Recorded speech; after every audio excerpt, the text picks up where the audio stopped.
First thing is, once technology is enabling financial inclusion, we should commit ourselves to provide these banking services to the poor in the rural areas.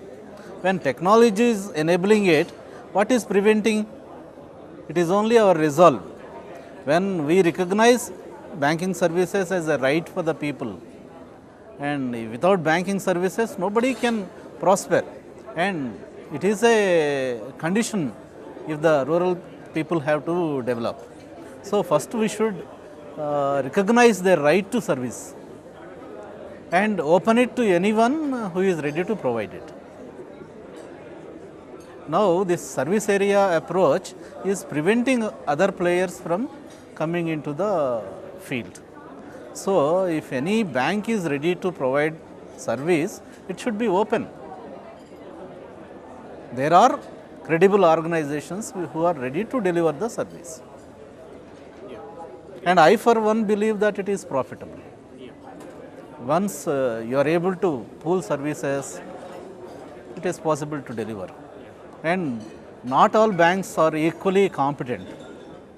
Okay, only, but those who are competent, they should be allowed to do it. Yes, sir.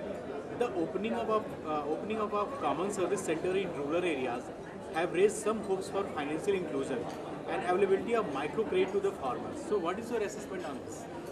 I think this is the way to do it.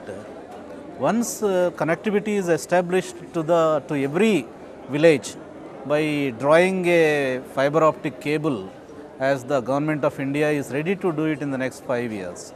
Once connectivity is established even to the remotest village through the CSC model or the business correspondent model, it should be possible to deliver all these services at an affordable cost to the poor.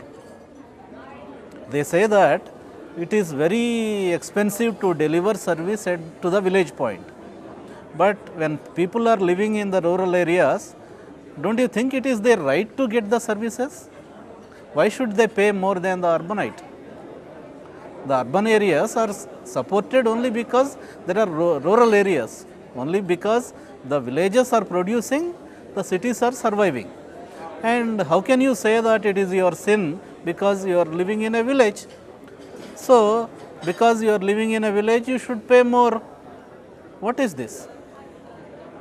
So, even a person who is living in a village has a right to live, and services should be reached to them at the same cost as how an urbanite accesses banking services. Earlier, it was not possible because there was no technology. Now, technology is there, then why is it is not being done? One thing is whether do we have the resolve. Second thing is do we allow people to do it, and do it at an affordable price.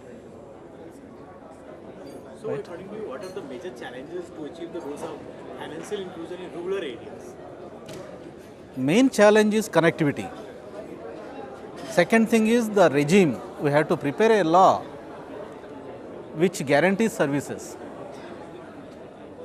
And then if there are costs in reaching out to the poor, the financial system should take care of that. It should bear those costs of extending to the villages, right? If an urbanite is paying an interest rate of say 12% or 18%, why should a person in the village pay 24%, 36%, 48%? It is meaningless.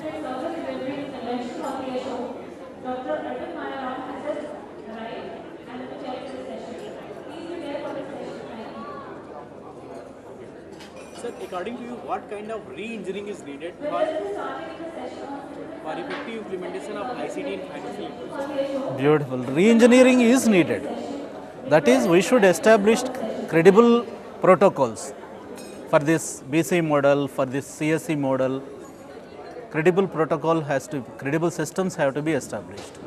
And especially the entire, we have near about 30,000 plus rural branches, and cash management system has to be geared up. That is, if you want to extend services to the rural areas, cash has to freely move back and forth. That is, from the district headquarters to the village, cash has to go from rural village to the district headquarters. Cash has to move, and there should be a this trade-off that only the net amount should move back and forth, right? Some credits will be there, some debits will be there, and proper cash management protocols have to be established, and there should be free movement of this cash movement. This has to be established for the system to work. How do you see the future of e-banking and mobile banking in India? E-banking and mobile banking, most of the services are accessed because there is internet connectivity or mobile connectivity, mobile-based internet connectivity. So once this connectivity is established to the rural areas, there everybody is equal in accessing them. A person in the rural areas, a poor man can access those services very easily. So even to maintain the cost of servicing will be equal, and this should be very much encouraged.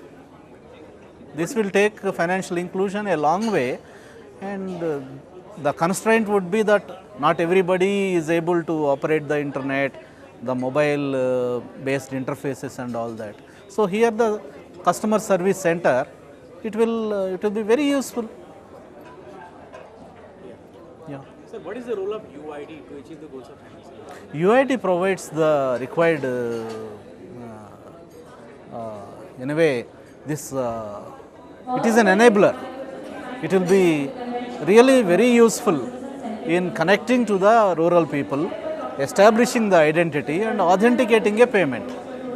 So UID, I think, will actually bring forth a revolution as far as financial inclusion is concerned.